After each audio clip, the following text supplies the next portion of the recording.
enough to survive in this racialized world. We are learning together to thrive. This is Race, Health, and Happiness, and I'm your host, Dr. O.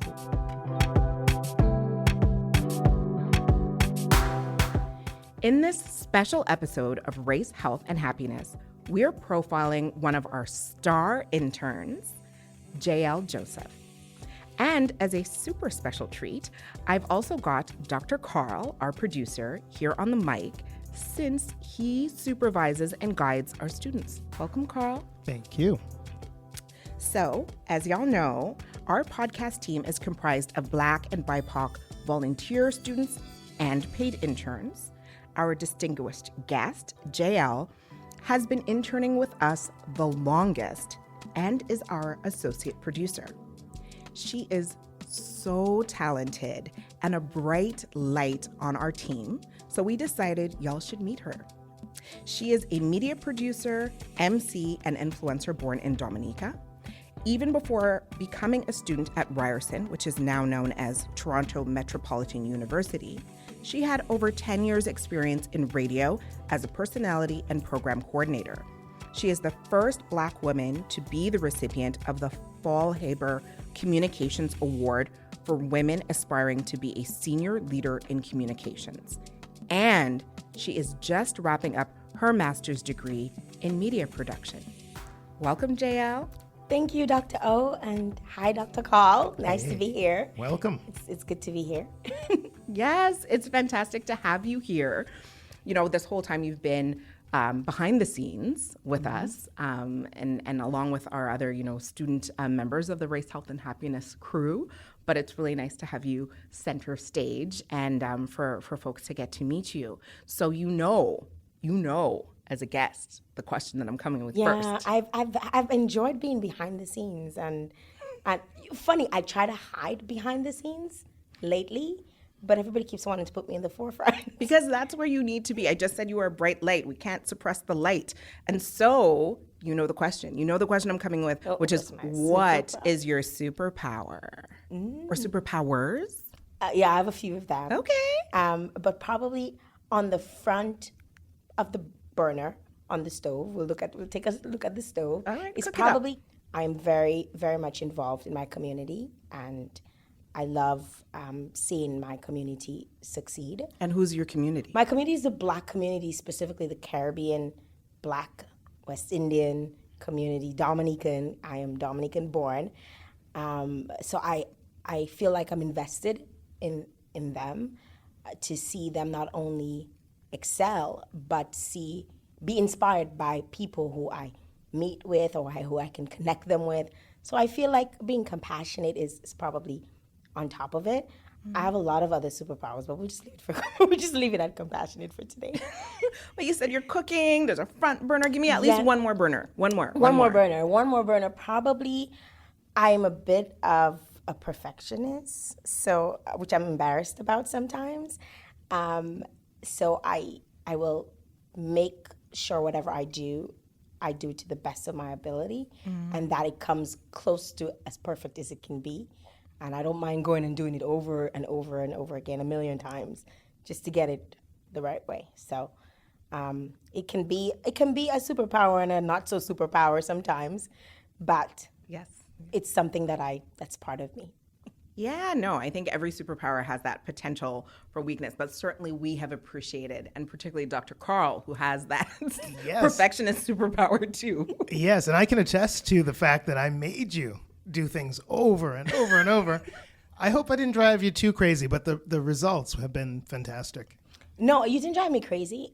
It was actually great. I enjoyed that. So I don't know. I enjoy work.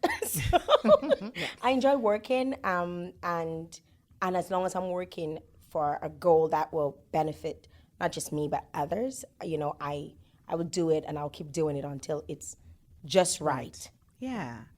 And I think that's been really cool on the podcast as well. I tend to be a little bit more, so I am a perfectionist, but on some things I tend to be more laid back. I think you folks are familiar with Gelmo, where I'm like, good enough, let's move on, because I want to, get the message out. But I think that has been an area of synergy between you and Karl in particular, that has resulted in us getting the message out in a really powerful way. So I want to thank you for that, because that's been amazing. I'm going to take us back. So let's back away from that stove for a second. We'll put the food on low. Let's not burn it, but let's kind of take a little bit of a step back. And you're originally from Dominica, which you mentioned, yes. And you had been working in media and journalism even before studying at TMU. So what was your journalism experience like, back home? Well, I kind of got thrown into the journalism world, so to speak. Back in 2011, I went back to Dominica because my mom, actually 2010, my mom was ill with cancer. So I went back from Canada. I was living here in Canada. At the time, I was a cosmetic manager at Shoppers Drug Mart. And I left and I went back to Dominica because my mom was ill. And she'd called me and she said, I don't think I have more than a year to live. So can you come home? So I went back. And while I was there, a friend of mine had a radio program. And he would just, randomly, bring me on. He's like, hey, come and say. And people loved me. So he's like, I'm going to talk to the owner about giving you a show. And he didn't have to convince the owner. The owner, who just happens to also be Canadian, and it was instant connection, and he gave me a shot, and he saw quickly how much of, I guess, a hard worker I was, and he would always listen to my ideas and things that I would initiate, because I always say, I have so many ideas dancing around in my head, and sometimes I don't know what to do with it, and he just gave me a lot of room to grow.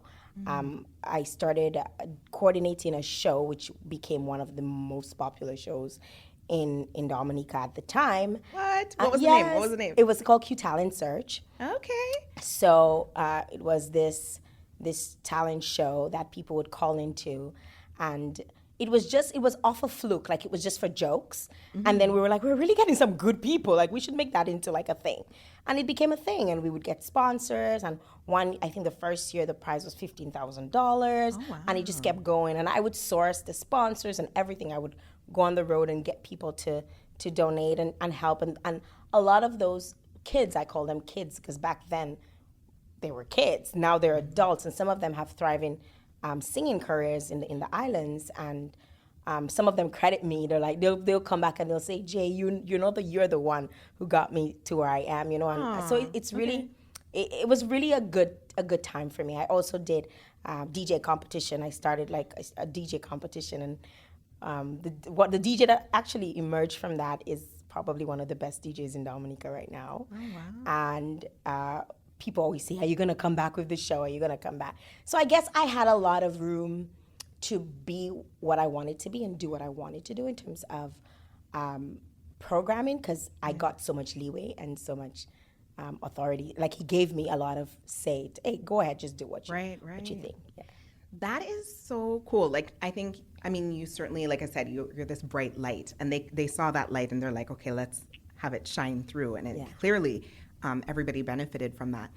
Part of your story reminds me a little bit of Camille Dundas, who, is the chief editor of ByBlacks.com, but she talked about at a young age being able to go back home and being given opportunities, where she ended up, saying poetry to Nelson Mandela. And we talked about the fact that she would not have had those same opportunities in Canada. No. So you went back home and you did that phenomenal work, and you did many other, social media, you did so many things as an influencer back home, and then decided to come back here to Canada and do your undergraduate at Ryerson, or at now TMU. And so can you talk about that shift from, because Camille talked about it too, but for you, what was that that shift from going from back home and having all these opportunities and then coming and being a student here in Canada? To be honest with you, I probably would have never come back to Canada if it wasn't for Hurricane Maria. So when Hurricane Maria happened, I was expecting, and I was pregnant. Yes. I was pregnant, and everybody who had other citizenship was being evacuated, and I happened to have Canadian citizenship. So I decided that I was going to come back up to Canada, and I went through the process of having my baby a few months later, and while he was probably 3 weeks old, I thought about what I would do in terms of what the situation was in Dominica at the time and where my career was gonna go. And I was like, to be honest, like it just didn't make sense at the time for me to return. There was still no power, and there were a lot of things that they were still dealing with.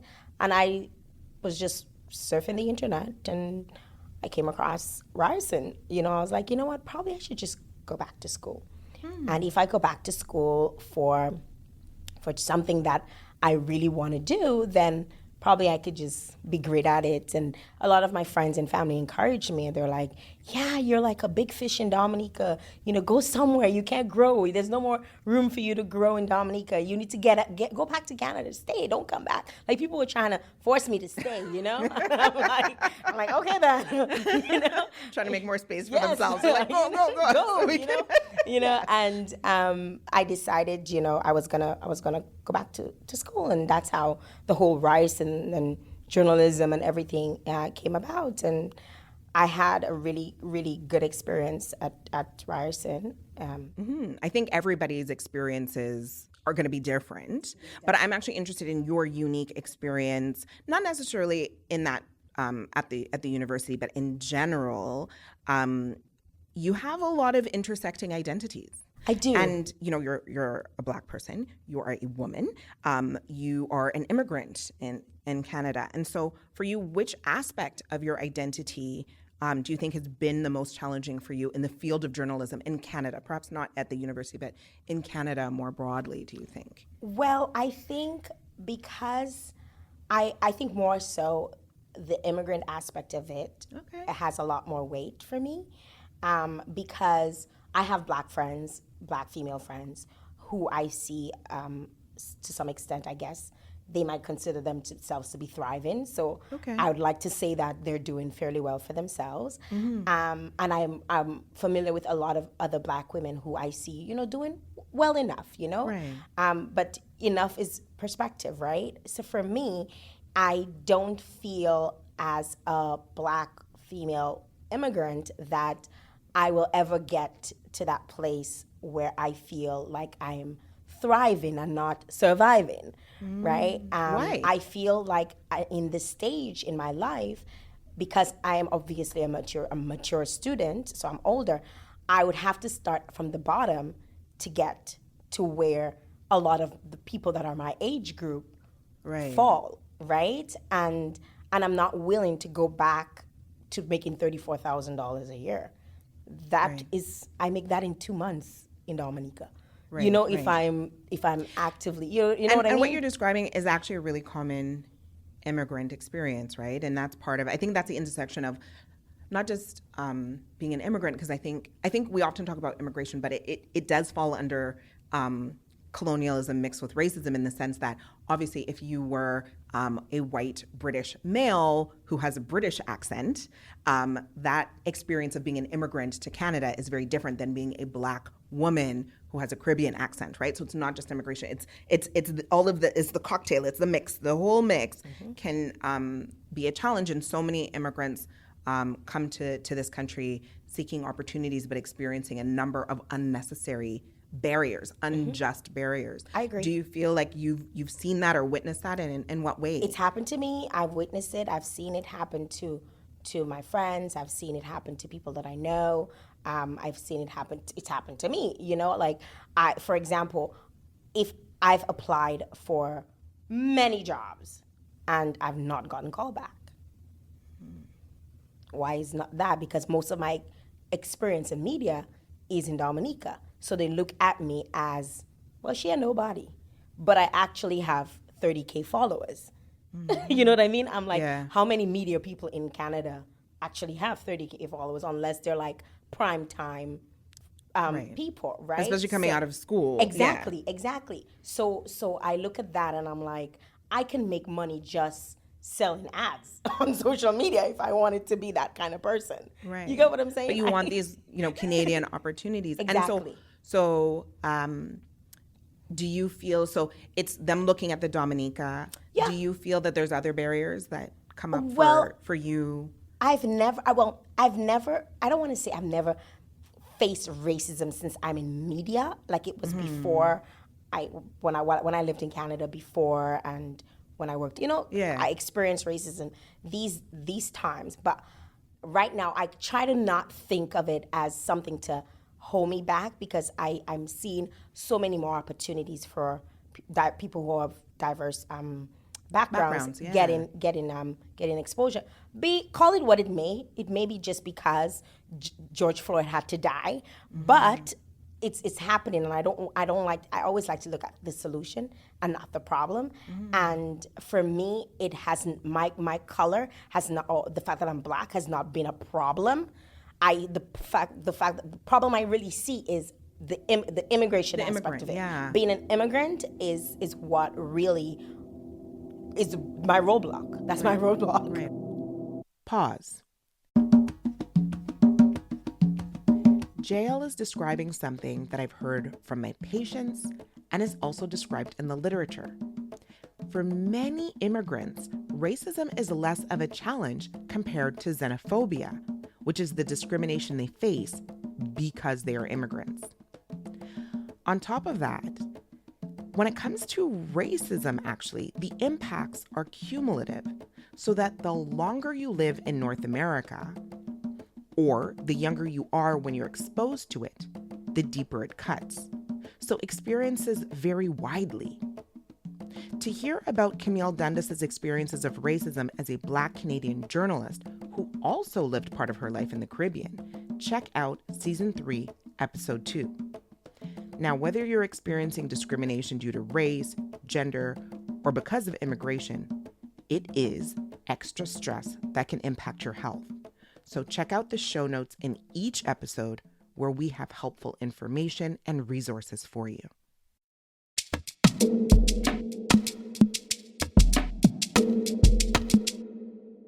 For me, the fact that I'm Black has not been a problem.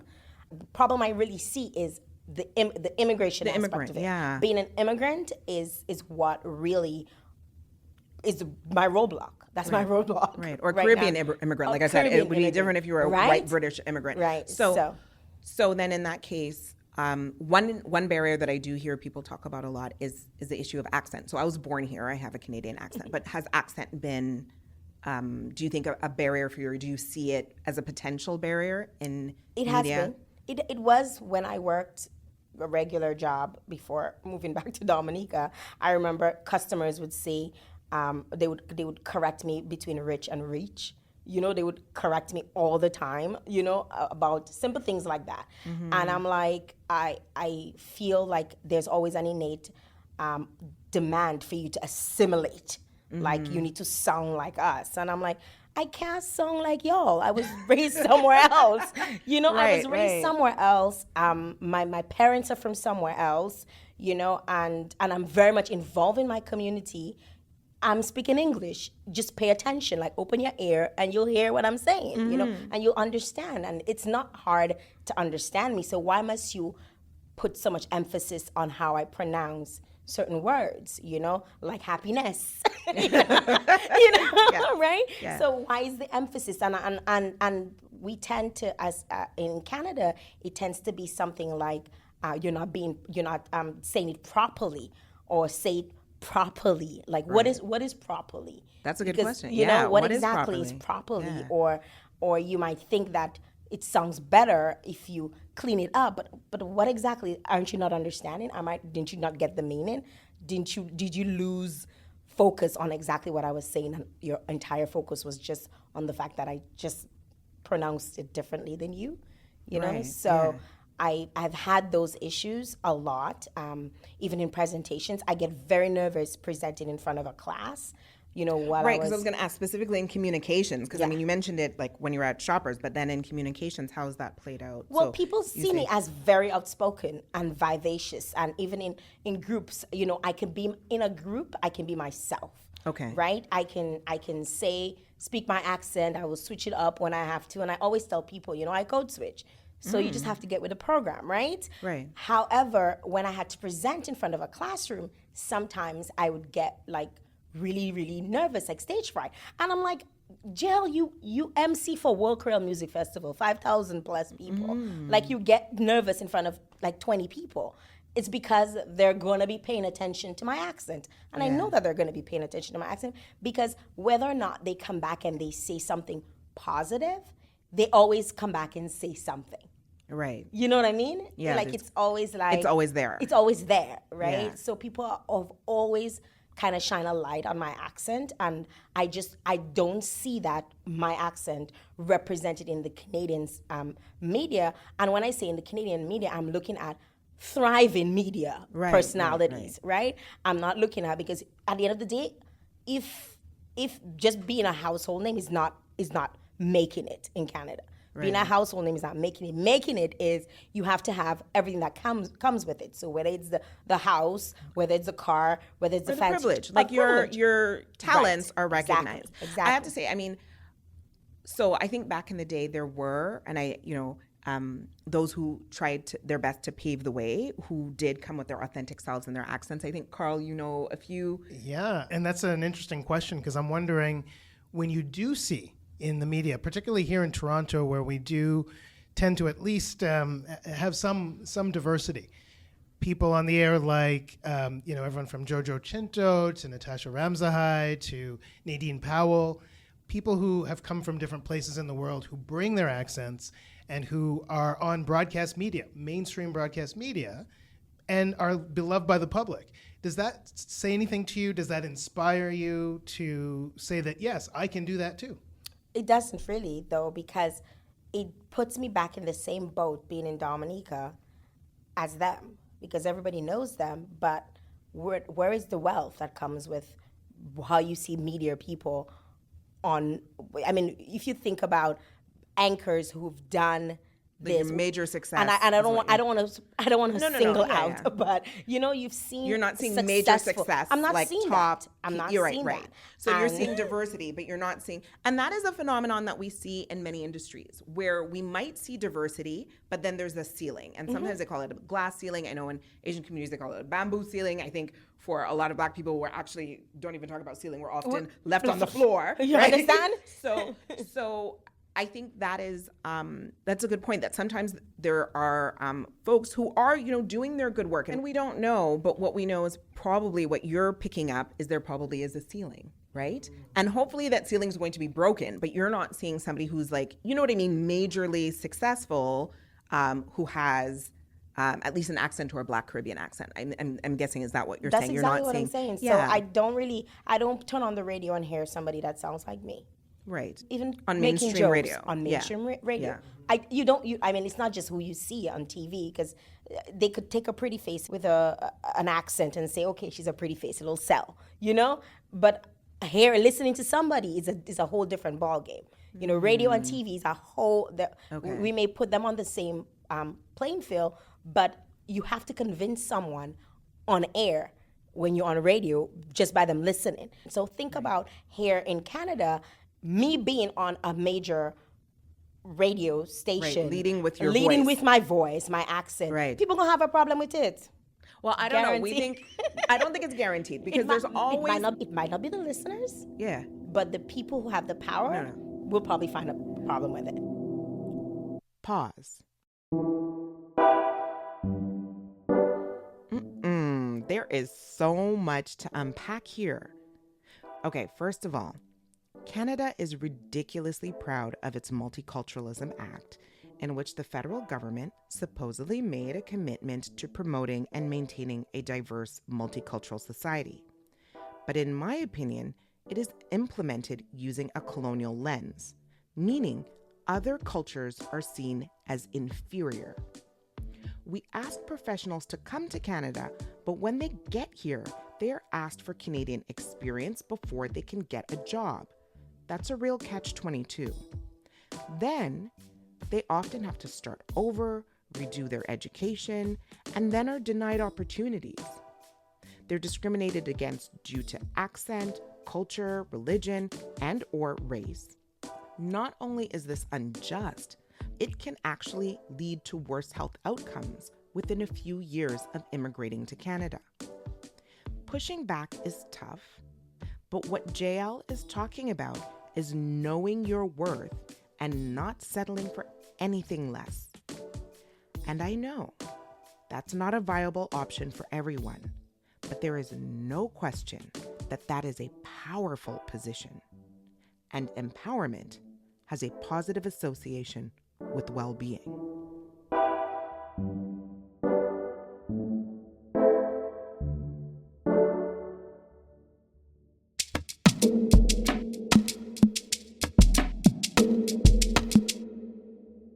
So think about here in Canada, me being on a major radio station. Right, leading with your leading voice. with my voice, my accent. Right. People gonna have a problem with it. Well, I don't know. Guaranteed. I don't think it's guaranteed because there's always. It might not be the listeners, Yeah. but the people who have the power No. will probably find a problem with it. Of course, there'll be problems, but what we do as a people is push through those problems. So I'm not doubting that there would be barriers, but I don't know that. I never say that anything is impossible because if you look at what all of our people have done, the giants on whose shoulders we stand, everything was impossible until they did it, right? Yes, very true. But I don't knock the fact that what your observation of, particularly thinking about mainstream radio and hearing that accent. And again, I keep repeating because I think we do hear British accents. So I'm talking about we do hear British Caribbean. accents. Yeah, so I'm talking about that layer of colonialism mixed with the accent issue. Now, thinking about radio and thinking about voice now, let's kind of think about race, health, and happiness then. Yes, there are those barriers in mainstream. We, we're just starting out and we posted, I guess it was about 2.5 to 3 years ago now, that we were starting this podcast about how to stay well in a racialized world. And you applied. What made you apply to our show? The truth? The real truth? Nothing but the truth. The real truth. I honestly applied because I was scared to get rejected anywhere else. And I felt that these were people who looked just like me and who would probably share. And I did a little research and I found out you were half Trini. I was like, oh, she gonna love me. Well, you're right. Your instincts were right. Yes. So for me, it was being able to feel comfortable more than anything else. I came into this as a mature student. So I didn't want nobody playing up in my head. I didn't want to take anybody's coffee or nobody telling me. I wanted to do my business. Like the intern. Drink my water and mind my business, right? right? That's what I wanted to do, right? And Yes. and I didn't want to play around. It was not going to be a joke thing for me or I'm just doing it for the credit. I really wanted to be immersed in something. And then when I learned through my interview with Dr. Karl, when I learned that I was the first intern in that respect, and that I would be able to kind of influence and have influence within the podcast to watch it grow.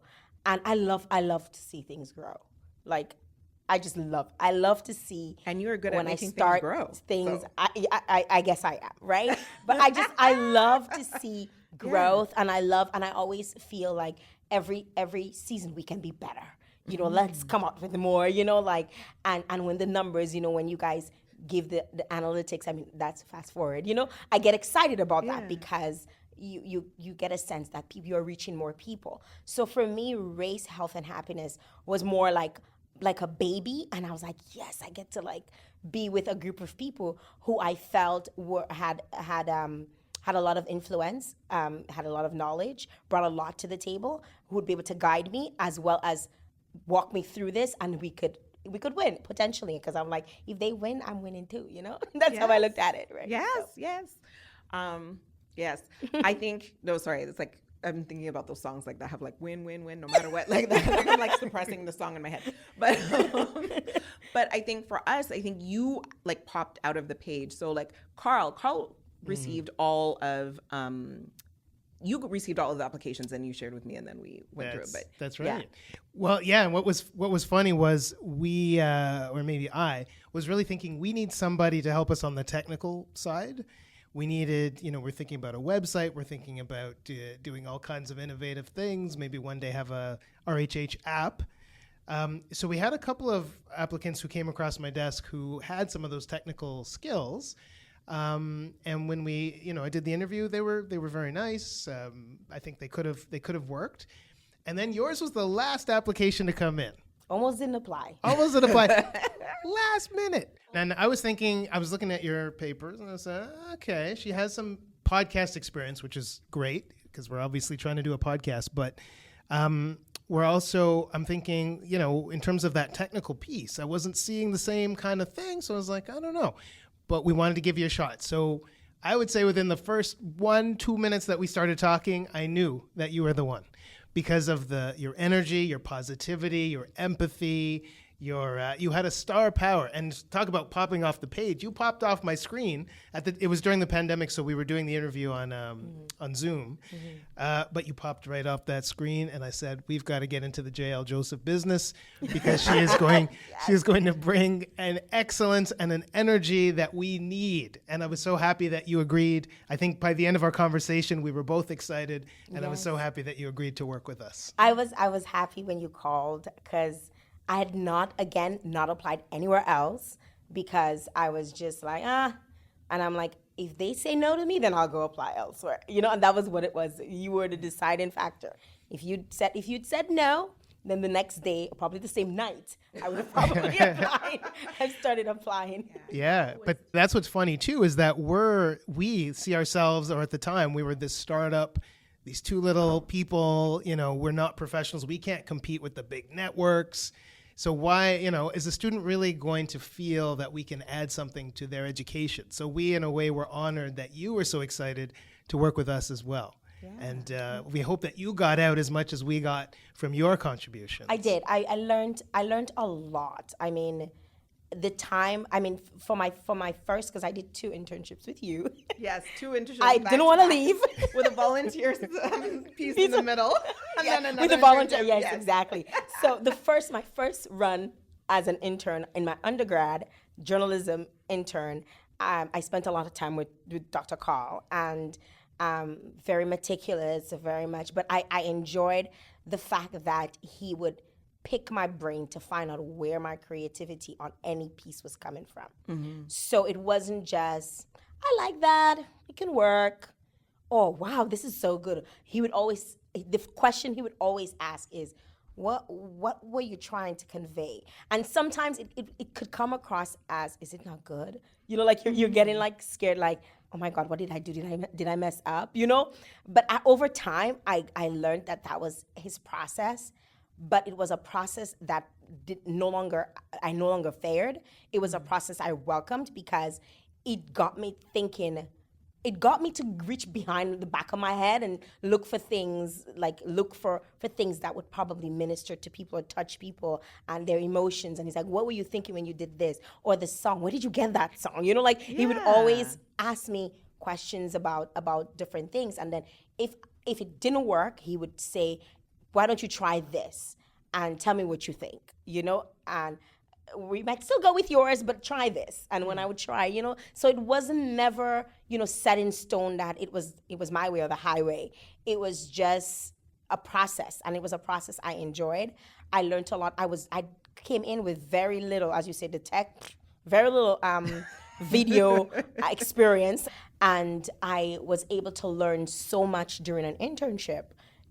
Video, because y'all had me doing videos like every month. But your videos were amazing and got so many views. I'm so grateful. You did phenomenal videos, and I think that's part of your talent and your grit and your sunshine. You're able to do that in an area that wasn't your area of expertise. Exactly. Was the strongest, you know what I mean, piece in within our team, right? Well, it kind of I came out feeling like a star, in terms of how I felt in the end, because I was always strong on audio, got stronger at writing, through university.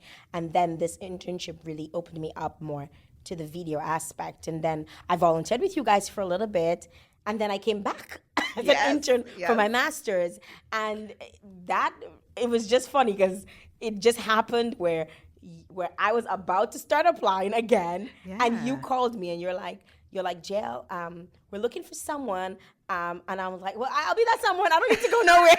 I know, because I was surprised. So, I mean, what you describe is like, I love it because pretty much like shout outs to like all of the students that have worked with us. The only students that have like gone on because they had to were our medical students because they were like starting in the hospital. But most of our students who have worked with us have stayed on as volunteers. And also shout out to FYL, who's our student intern, and then is also transitioned to volunteer. Like people want to stay, but I just know that you're, again, such a bright light, and I know you also have a number of different projects that you work on. So I was like, oh, like maybe you're too busy. I didn't want to stress you out. But I was like, you know what? I said to Karl, I'm like, we never actually asked. I just assumed you were too busy for us.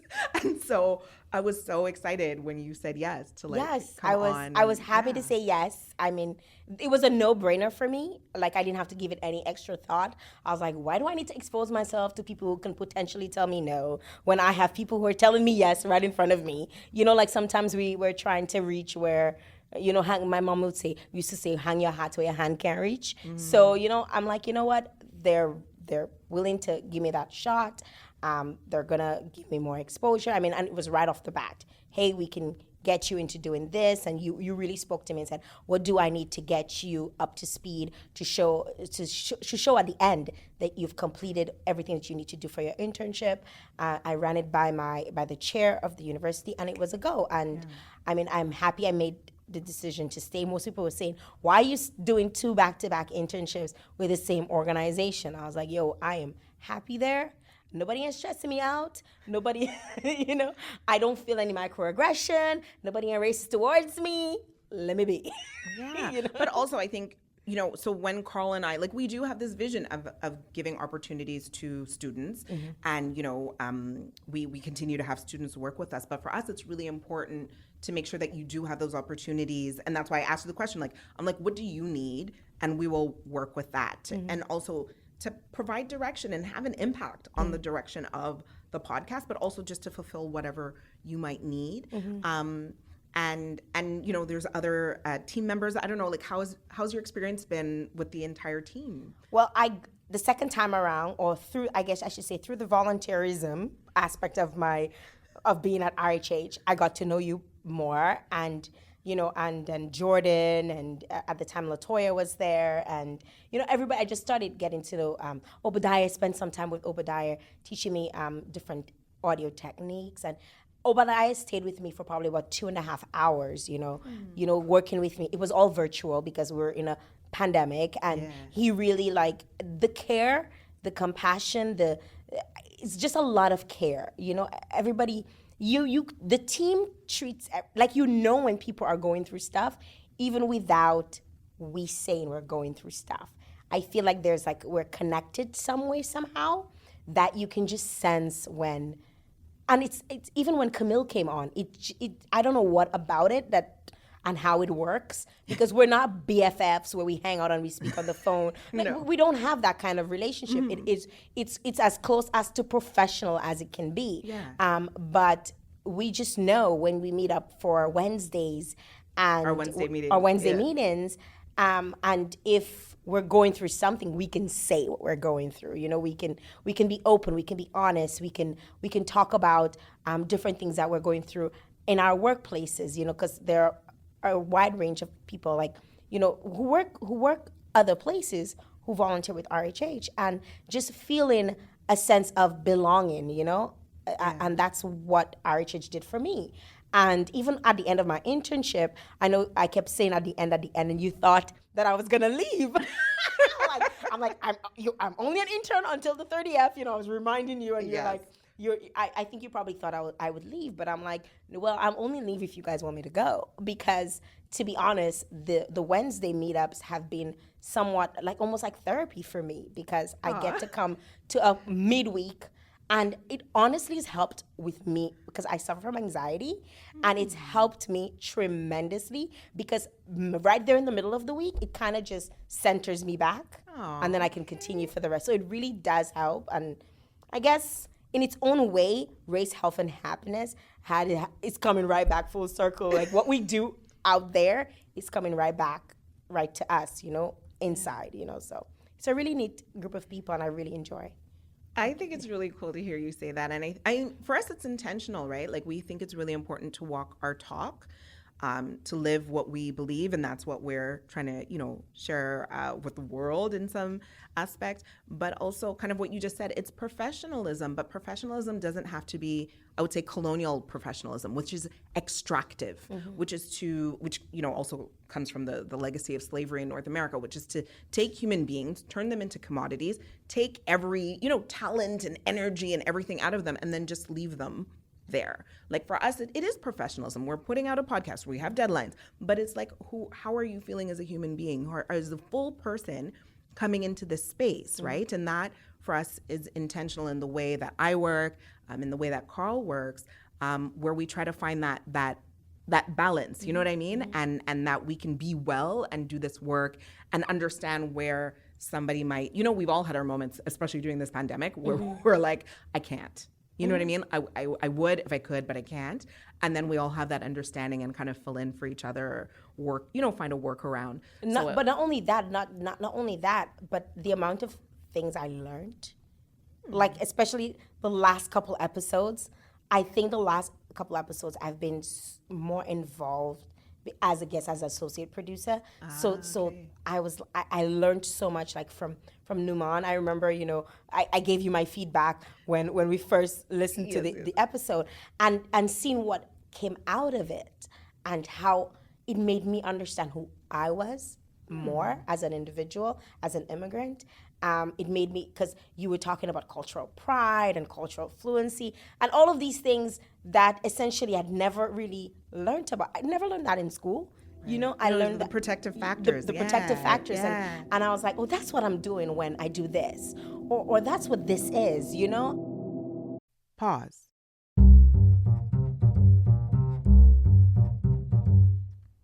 If you want to learn more about protective factors, check out episodes 4 and 5 from season 3, where we talk about factors that can shield you from the harms of structural racism as an individual and within community.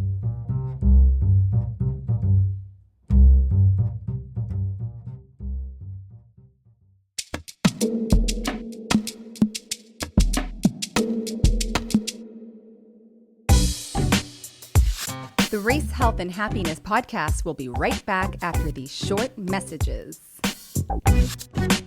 Yeah.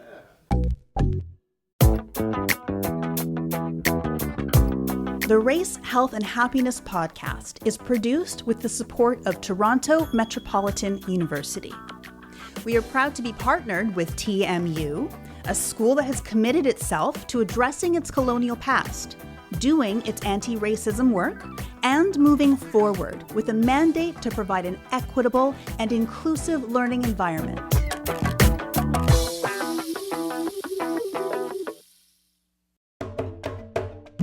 I hope you're enjoying this episode so far, and there's more to come. This podcast is made possible by our sponsors and partners, but we need your help too. We have set up a Patreon account, and the funds go towards supporting our students, specifically Black journalism students who work very hard on this podcast, and we make it a point to pay them. The link is patreon.com/RaceHealth&Happy, and you can also find it in the show notes. And check us out on Twitter, Instagram, or LinkedIn. Our handle is @RaceHealth&Happy.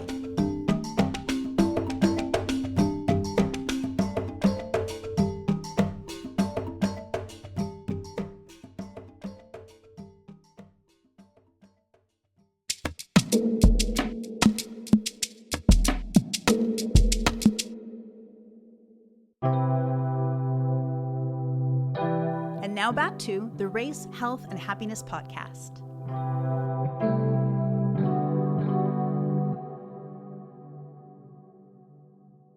I think the last couple episodes I've been more involved as a guest, as an associate producer. So I learned so much, like from Numan. I remember, I gave you my feedback when we first listened to the episode, and seeing what came out of it and how it made me understand who I was more as an individual, as an immigrant.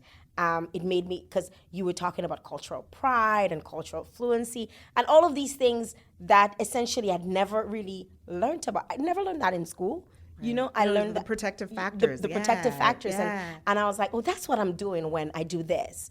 Or that's what this is, And I've learned a lot about me as a Black woman and how I can see myself and how I can even integrate into Canadian culture, so to speak, holding on to everything, my immigrant self, holding on to it, and my full self, and still feel a sense of pride, a sense of power, a sense of what it essentially is to be a Black woman, So it really did help. It really did help a lot. Well, that is really, I feel like that is the greatest gift, right? That you just said that, because that's our goal, that everybody will be thriving and reaching their optimal potential and being their full selves, their full authentic selves.